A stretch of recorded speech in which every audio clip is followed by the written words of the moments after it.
yo! ¡El feo! Y si he elegido esta horterada como presentación es porque me apetecía copiarme de alguien, ya que el vídeo de hoy se lo dedicaremos a ver cómo Hollywood plagia a otras cintas. Más en concreto veremos el caso de Capax y de una cinta argentina titulada Hombre mirando al sudeste. Toda la gente que ha visto las dos películas piensa que la americana es un remake de la argentina, pero en Hollywood no lo reconocen así. De hecho, ellos tienen una teoría totalmente distinta a la que propone el director de la película del año 1986. Yo me he puesto a investigar por mi cuenta y ¿sabéis qué? Que he encontrado la historia con los testimonios de los implicados. Y prepárate porque es más retorcida que un culebrón venezolano. Todo arranca en agosto del año 2001, cuando un amigo del cineasta, Eliseo Subiela, se pone en contacto con él para felicitarle por haber vendido los derechos de la película Hombre mirando al sudeste. Pero Subiela no tenía ni idea ni de que se estaba haciendo un remake, ni mucho menos tenía constancia de haber vendido sus derechos a Hollywood. Así que algo raro estaba pasando. O eso pensó el argentino, ya que se metió en internet a comprobar si lo que le estaban contando era real. Googleó Capax y ¡plas! Ahí estaba, la última película de Hollywood. Leyó la sinopsis, ojeó el tráiler y dijo: mierda, me han jodido. Así que dio su siguiente paso: contratar a un abogado. Alguien de un bufete de Florida llamado Larry Evans. Lo primero que pensó el letrado fue en poner una demanda, pero se encontró con un inconveniente. Cuando llegó a los juzgados se encontró con que la Universal ya tenía un pleito pendiente con un tal Jason Lasky. Este hombre alegaba que él había comprado a Subiela los derechos para producir un remake de Hombre mirando al sudeste, y por consiguiente que él demandaba a la Universal en Los Ángeles por infringir los derechos de autor, ya que en última instancia él era quien tenía la licencia para poder hacer un guión de esto. Larry Evans, cuando se enteró de primera mano, se quedó a cuadros, y rapidísimamente fue donde el director argentino a pedirle explicaciones. Subiela dijo que él no tenía ni la más remota idea de lo que le estaban hablando, que a él nunca le habían intentado comprar los derechos de esa cinta. Pues entonces, Peña, ¿qué estaba pasando aquí? Pues es posible que Jason Lasky, sí, el que puso la demanda en un primer momento a la Universal, pues probablemente este tipo estuviese al tanto de que se estaba realizando una película en Hollywood en la que no se tenía en cuenta ni al director ni al guionista y que por supuesto no se le estaban pagando ningún tipo de derecho de autor. Y así, en plan justiciero individualista, pensó: bueno, ya que no van a pagar a los autores originales, por lo menos que me lo den a mí.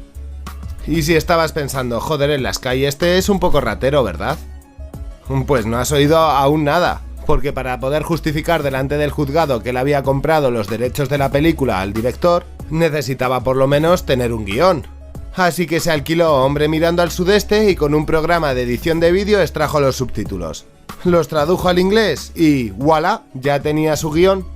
Por lo que he podido leer del abogado Evans, esta debe ser una práctica bastante habitual en la industria. Pues que sepáis que esto no acaba ni de empezar, ¿eh? Porque resulta que la Universal se lava totalmente las manos tanto de Subiela como de Jason Lasky, ya que ellos alegan que en verdad nada de Hombre mirando al sudeste ni historias, que ellos le han comprado el guión a un novelista llamado Genevieve Revel, que por cierto tiene por lo menos 2 partes de la novela Capax. Peña, os lo dije, esto era un culebrón. A ver, recapitulemos. Por un lado tenemos a Subiela, que en el año 1986 hizo una película titulada Hombre mirando al sudeste. Por otro lado tenemos a Jason Lasky, quien alega que ha comprado los derechos de la película a Subiela, aunque el primero lo niega rotundamente. Y por otro lado tenemos a la Universal, que está negando a estos dos tipos y diciendo que ellos le han comprado la historia a un novelista en particular. Y bueno, claro, como no, tienes al novelista, que hizo los libros en el año 1995, algo así como 9 años después de que Subiela hiciese la película. Este último dice que no tiene ni la más remota idea de la existencia de Hombre mirando al sudeste, y que simplemente se trata de una casualidad gigante. Es más, en su diario indica que en aquella época que aún no existía internet era imposible que él tuviese acceso a esa cinta. Aunque ha habido gente que se ha puesto a investigar este caso, ¿y sabéis qué ha pasado? Que han descubierto que el tipo miente en su diario y que en el año 1987, en la ciudad de residencia de este escritor, pusieron la película en numerosas ocasiones, durante al menos 3 semanas. Y bueno, ya que tenemos los actores, vamos a ir resolviendo la ecuación. Primero, Jason Lasky, el que había cogido los subtítulos de SubDigX para hacer su guión, perdió el juicio y fue sancionado con una multa de $150.000 por haber molestado al tribunal con una demanda falsa. Respecto a René Brever, que es el novelista creador de Capax, nunca se demostró que copiase la película, y finalmente consiguió vender los derechos a Hollywood. Con el dinero que sacó se jubiló de biólogo y nunca más tuvo que trabajar. A Subiela, el director de Hombre mirando al sudeste, le estuvieron mareando con dirigir alguna que otra película de la Universal, o con darle parte del dinero de la recaudación. Por desgracia, la película fue considerada un fracaso de taquilla, ya que se gastaron en hacerla 48 millones y solamente recaudaron 53.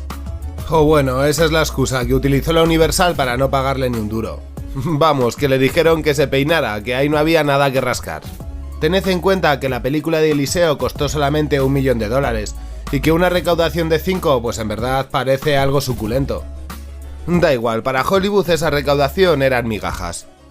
Así que lo único que pudo sacar el director argentino de la superproducción norteamericana fueron disgustos. Ay, peña, ahora que ya conocemos un poco el conflicto por la autoría de Capax, vamos al tema interesante. ¿Es cierto que se parecen tanto? ¿O simplemente es que estaban llorando desde Argentina? Pues a ver, empecemos con un análisis superficial, y ya, si vemos que existen similitudes, pues vamos ampliando el cerco, y vemos si también en los personajes se dan coincidencias o en ciertas situaciones de la trama. Pues venga, a ver, vamos para allá. Entremos en Film Affinity y ojeemos la sinopsis de Hombre mirando al sudeste. A ver qué dice. El doctor Julio Denis es un médico psiquiatra y trabaja en un neuropsiquiátrico. Un día llega al hospital un joven, Rantés, que dice ser de otro planeta. Lo trata como si fuese paranoico, pero Rantés irá introduciéndose en su vida, haciéndole dudar de si realmente está loco, por lo que sutilmente lo obliga a replantearse su vida y su profesión. Bueno, y ahora a ver qué nos cuenta Capax. Prot es un paciente de psiquiatría que está perturbando el equilibrio mental del Dr. Powell. Afirma reiteradamente que procede de otro planeta y anuncia que pronto abandonará la Tierra. Además, los otros pacientes están decididos a acompañarlo. Ay, peña, que creo que después de esta primera incursión así superficial, da la sensación de que las dos películas se parecen demasiado, ¿eh? En las dos tenemos a enfermo mental que dice que viene del espacio, a un médico que le vuelve loco toda esta circunstancia, y a los otros enfermos que también están desestabilizados por la llegada del personaje. Pero vamos, no nos pongamos paranoicos, que todo esto puede ser una casualidad, y tal vez la persona que escribió la sinopsis tuvo un mal día. Así que vamos a ver un poco más en profundidad a los personajes principales. Tampoco son muchos, tenemos un par, el doctor y el enfermo. Así que para empezar veamos las diferencias entre el Dr. Powell, de Capax, y el Dr. Julio Denis, de Hombre mirando al sudeste. Pues a ver, voy a empezar rompiendo una lanza a favor de que las películas son distintas. El doctor de Capax no es el personaje principal, sino el enfermo, mientras que en Hombre mirando al sudeste ocurre justamente al revés. Es más, en esta versión argentina el doctor tiene una voz en off que nos ayuda a saber qué es lo que tiene en la cabeza.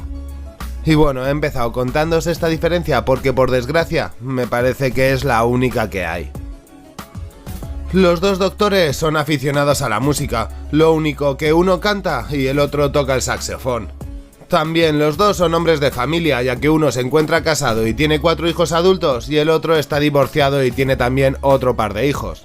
Sea como fuere, son hombres de familia que han dejado descendencia. Otra semejanza la podíamos encontrar en la relación con los enfermos, y en cómo poco a poco le empieza a ir obsesionando el caso del enfermo que cree ser extraterrestre. Y por supuesto, en ambas películas le obsesiona tanto el tema, que acaba cruzando la línea de lo personal. Otra característica similar es que los dos son hombres de mediana edad. O también coincide en las dos películas la actitud del psiquiatra, que en varias ocasiones saca del hospital al enfermo protagonista. Pero voy a dar paso a los parecidos que hay entre los protagonistas, o bueno, mejor dicho, entre el enfermo / extraterrestre. Pues como ya hemos visto en la sinopsis, los dos dicen que vienen del espacio, y aparte no se tiene ninguna pista acerca de su origen en la Tierra. Además, los dos presentan habilidades sobrenaturales, y son conscientes de las desigualdades sociales, aunque uno lo enfoca de una manera más filosófica y social, como ocurre en la película argentina, mientras que en la otra no rascan más allá de la superficie. Y los dos, pese a haber nacido en otro planeta, dominan perfectamente el lenguaje de los locales. Respecto al carácter, los dos se presentan como figuras mesiánicas. Bueno, y si ponemos nuestras vistas en la evolución de los personajes, en los dos se les ve pasar de la esperanza a la desesperación. Y no os voy a contar el final, pero prácticamente es el mismo también. Y ahora sí, peña, después de hacer un pequeño análisis de los personajes, ver la trama y ver un poco la sinopsis, pues pienso que Capas, la versión norteamericana, es en verdad un mal remake de Hombre mirando al sudeste. Además, tras un segundo visionado de las dos, lo que opino es que es mucho más profunda y reflexiva la película argentina. Y bueno, pese a ser súper obvio que Capas es la americanización de la peli de Hombre mirando al sudeste, el director nunca tuvo ningún tipo de reconocimiento. Ya no os estoy diciendo que le den algo de dinero o que le callen diciéndole que va a hacer un par de películas. No, es que ni siquiera reconocieron que se habían mirado en esa película para hacer su obra. Y bueno, peña, por si toda la controversia esta que rodea estas películas os parece poco, tengo una anécdota final que pone la guinda que vamos, os va a dejar alucinados. Para conocerla bien tendremos que viajar al año 1993, momento en el que Richard Gere protagoniza una película titulada Mr. Jones. En esa película interpreta el papel de un loco que está dentro de un manicomio. Y bueno, respirad tranquilos, que no se hace pasar por extraterrestre. Pero tienen una escena que resulta totalmente imposible que sea una casualidad. Os intento enseñar algo a ver si el Content ID este de las narices no me lo jode.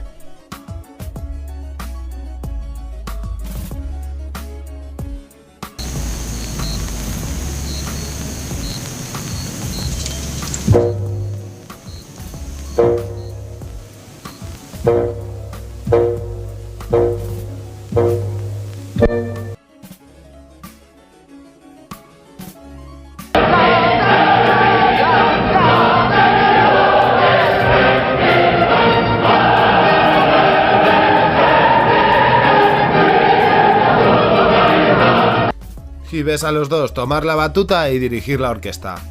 Aparte, lo hacen sobre la misma melodía. Pues os podéis imaginar, si por Capax no recibió nada, por este copy-paste muchísimo menos. La verdad es que siento un poco de pena por el director argentino y un poco de rabia hacia Hollywood, que no le ha respetado nada.